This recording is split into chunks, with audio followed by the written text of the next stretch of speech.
Hi, everybody. It's Lynn, the leather bag lady. Good morning. Good morning. It's still morning, isn't it? Yeah, it's only 11 o'clock. This working out in the morning's screwing me up. But anyway, it's a great day. It's a cold day. It's chilly here. I think it's -8 or something with the wind chill. Haven't been outside yet. Oh, no, I have. Put the garbage out. Garbage day today. So just get rid of this. Driving me nuts. Just doing my thing. Listed 3 great bags, 2 roots, which I just absolutely love, and a kind of a weird one. Let's start with that one, actually. So this bag is by Mandarina Duck. I don't know if you can see the brand. So I've come across this brand many times, not many times, a few times over the years that I've been doing this little hobby business of mine. And they are always very unique. And it is leather. It's just this real distress textured, and then you've got this real smooth, there's little slip pockets on the end, a little slip pocket here, and then a real bright yellow interior. That's the logo with a zipper. And then it's got this little coin pouch that has a slip pocket also, and it is detachable. It does come off. So this brand, it's always funky. There's always something. Exterior pocket here. Oh, I've got some stuffing in there. There's always something unique about it. And I really hadn't done a lot of research. I knew it was an Italian brand, which seems kind of crazy. Why would you call an Italian brand Mandarina Duck? But it is what it is. So I did a little bit of research, and the company's been around since 1977. And they've won multiple awards. Not that I think they're kind of industry specific in Europe awards, but they've won awards nonetheless. But they are known for their sensual goals. Like they want to target your visual senses and your touch senses. So, that this little barrel bag, it kind of looks like a little bit of a sausage, a little barrel, is very in keeping with that. Like this is almost looks like a plastic bag, kind of, I don't know. It's different. And then, I mean, who would think to put a little bit of turquoise? It's very unique, very unique. And then we have this little pouch, which I've mentioned in my last couple of videos, is all the rage right now, is adding a bag onto a bag, or something onto a bag. It's pretty unique. It really is pretty unique. And I do, not for everybody, It's a shoulder bag. But I mean, the quality, I mean, look at the, just, they didn't have to do this. They didn't have to do this. It's a nylon strap. And, yeah, it's unique. It's unique. This is a 90s bag, I would say. There's no interior phone pouch or anything like that. So early 90s for sure. And yeah, just a little something a little different, if you are so inclined. So how are you all today? Doing well, I hope. Nancy in Nairobi, and Pauline in Toronto, my Roots colleague, and my vintage coach collector, my friends, and my sister, and all of my peeps, Jules out there. Hope you're all doing well. Haven't seen anybody. I'm kind of a bit of a recluse right now. It's been kind of crazy, but I talk to my mom every morning on FaceTime. I think that's what you call it, on Messenger, and I see, sometimes you're the only person I talk to all day, and that's just you know, living alone, I guess that's what happens. So anyway, but I'm online. I've just had a message from a lady. She got a really nice little bag that I'm gonna go pick up in my city here. There's lots of deals out there, lots of people listing stuff, and you know, the thrift stores aren't open, and I think my thrifting is going to change. I don't do videos of me thrifting. I like watching them, and I must say, and I hope I don't offend anybody by saying this, but it's amazing how some of the people that I follow, they just morph into vlogging or videoing for the sake of vlogging and videoing. And I guess if you get to a point where you rely on YouTube as an income, I mean, that is not my goal in any way, shape, or form. I am not interested in doing that. I don't think I'll ever get to that point anyway. I just like hanging out and talking. I mean, would I be talking to myself if I wasn't talking to you? No. But yeah, like you know, and they'll come right out and say, "Oh, I didn't really have much footage today, so, you know, what do you want me to?" And I'm like, I don't want to be watching something that you're doing just because you're desperate to find something to talk about. Like, I don't know, it just seems disingenuous to me. But, you know, who am I? I'm very early in this process, and as I said, I'm very lucky. I have a very simple life, and I don't have a lot of financial outlay. So, I mean, I can hunker down at home and, you know, literally go for groceries and put some gas in my car, and that's all the money I spend all week. So I am very lucky. But yeah, it just feels, and if that's what you're doing, don't tell us that's what you're doing. Like, how do we know? I mean, I remember back in the day, I used to be an aerobics instructor, and I didn't do it very much, but I got the qualification, and part of the qualification, you have to get certified. So there's a whole process. And, you know, you'd be up there and you'd, you know, make a mistake, but your participants didn't know you made a mistake. They don't know what your routine is or whatever. So I don't know, just I'm just noticing it more and more. Maybe it's just with the, you know, lockdown or whatever. But anyway, soapbox back under the bed. This next bag is lovely. Lovely, lovely, lovely. And it's not necessarily the bag, it's the color. This winter red, this little Roots 1980s little bowler. And this smooth leather is just a little brighter than the pebbled leather. And I've sold one of these before in black, and it isn't nearly as cute as this red. There was a little mark. Oh, I think I was able to get it out. But this is in, there's a zipper, nice little zipper here.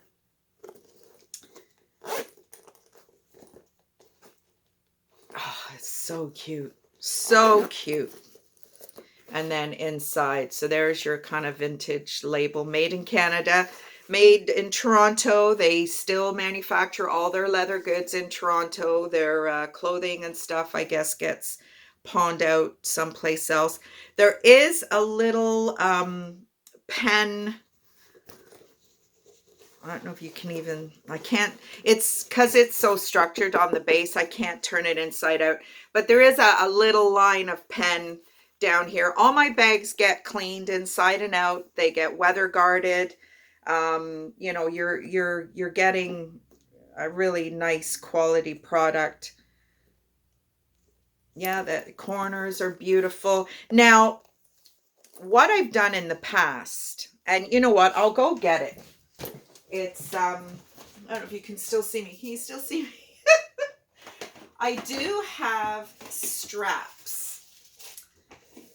Now, you can add a crossbody strap to this bag.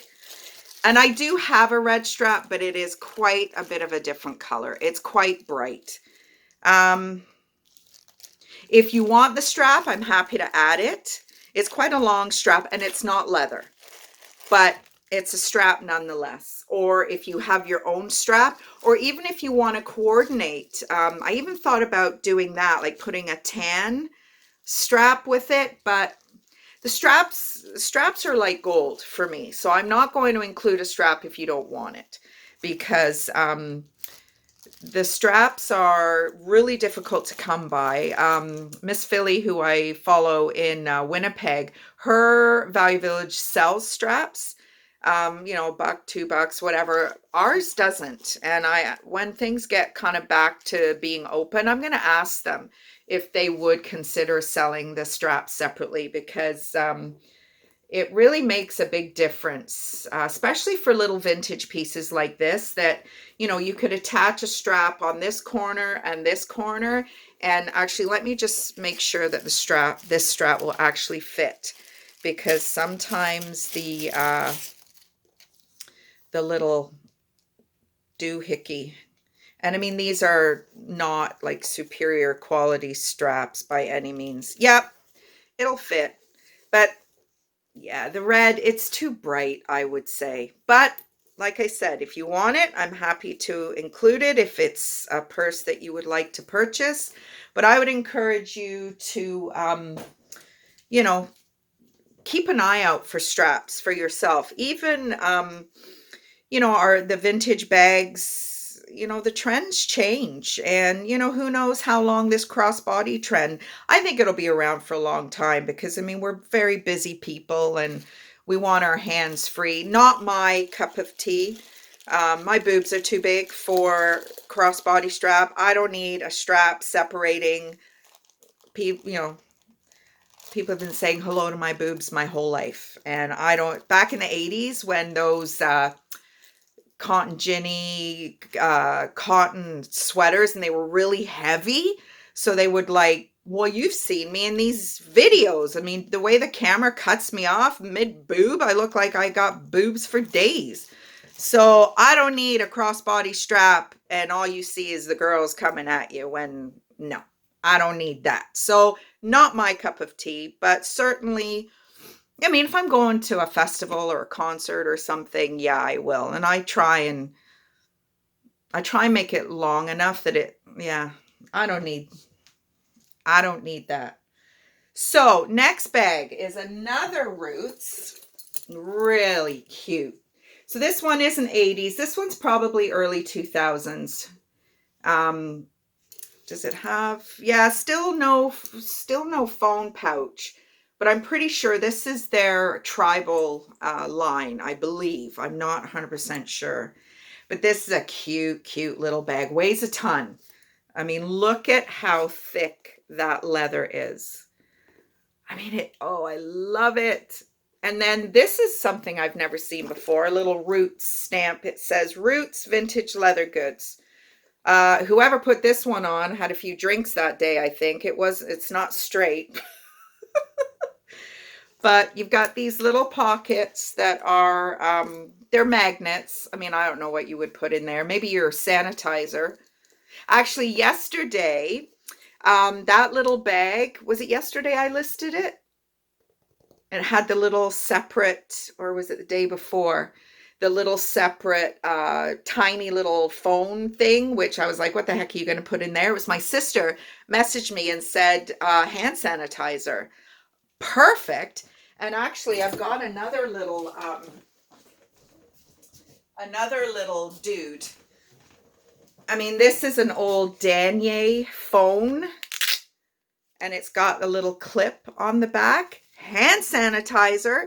Just clip that on your bag or clip it in your car, or yeah. So all of you folks have got these old phone things laying around. Repurpose. Little Danier dude. Genuine leather, back when Danier actually was worth having. So back to this little guy. So there are some pen marks in it. I don't know if that's showing up. But again, all the bags get cleaned. I would never send you anything that hasn't, I mean, if it's clean, it at least gets wiped out. And if it's, got something dirty on it, it gets spot treated and all cleaned up. So the base, there's a little bit of something, but it's heavy. It's really, really heavy. And if you see anything listed and I've had to increase the price a little bit on these roots, guys. A, because you just can't find them. And B, the shipping is insane. So, those of you, Pauline, who have been buying from me regularly, especially the root stuff, if you do see, message me. Maybe, we can figure something out, especially if you're close enough. But yeah, this is a great little bit, and I love this. I'm doing this intermittent fasting, as you know, and last night I was struggling because I've been off it for a while, and now I'm back on it. Like, my body is, and last night it was about 8:30, and I'm like, I'm never going to make it. And I thought, I got to do something. I got to get a hobby or something. So I've made a little, I love hang tags or hang ornaments, whatever, but I don't like the tacky crystal-y things. So this is a piece of Christmas ornament that actually got damaged. So I've repurposed it, and I'm going to maybe punch a hole in the middle. So it's all leather inside. Where's my little leather? Well, I put it away. I have, I was given a bag full of leather scraps. So I'm going to start making like these things, and it's just cutting. And I'm going to start adding them to some of the vintage bags that can carry it. I mean, I'm not going to ruin a classic bag with some kind of, boho tassel or whatever, but I got to do something, because I could eat hind end off a donkey if and it's just boredom. It's just boredom. That's all it is. I've been listening to that Dr. Fung, and he's very interesting, and he talks about hunger and how when you're hungry, the hunger pangs don't intensify, off the charts. You're hungry for maybe 20 minutes and then it goes away. And he talks about, we're hungry most of the time because we're preconditioned to eat. I'm 52, almost 53 years old. I've been eating breakfast, lunch, dinner my whole life. So my body's like, yoo-hoo, where's the next meal? And now I'm saying, sorry, I'm not a breakfast eater. Lunch always, I didn't know what to have for lunch. Like, what do you have for lunch? If I ate too much for lunch, then I wasn't hungry for dinner. So I wouldn't eat dinner. And then by 8:30, I was starving. So this intermittent fasting is brilliant. I don't have to think about breakfast. I don't have to think about lunch. And then I'll have an early dinner, like 3:30, whatever. And then I'll have a really good meal. And then, I'm good to go. And I don't cook. I can't. We've had that conversation already. Why are you going to cook for an hour, to eat for 10 minutes, to clean up for half an hour? No, I got better things to do than that. And I suck at it too. I mean, I just don't know what to cook. So, but I'm not a processed food eater. When we were kids, my sister and I, my mom made us a meat, a potato, and a vegetable. So, opening cans of Chef Boyardee or putting, Hamburger Helper, we never ate that way. So I don't, and a British thing too. So I'm grateful for that, because at least I don't gravitate towards, Cheese Whiz. Oh my God, it's like liquid plastic. It's so gross. Sorry if I'm offending anybody with that, but so that's my 3 bags for today. Christina, it's your birthday today. Happy birthday. Hopefully maybe I'll get to do a drive-by a little later. Melissa, my hairdresser's birthday today. Happy birthday, Melissa. My Auntie Margaret's birthday today. Happy birthday, Auntie Margaret. And yeah, so there we go. It's what day is it today? Thursday. This time last week was New Year's Eve. It feels like it was 3 weeks ago. So anyway, have a great day. Have a smiley day. And I will talk to you all tomorrow. Bye.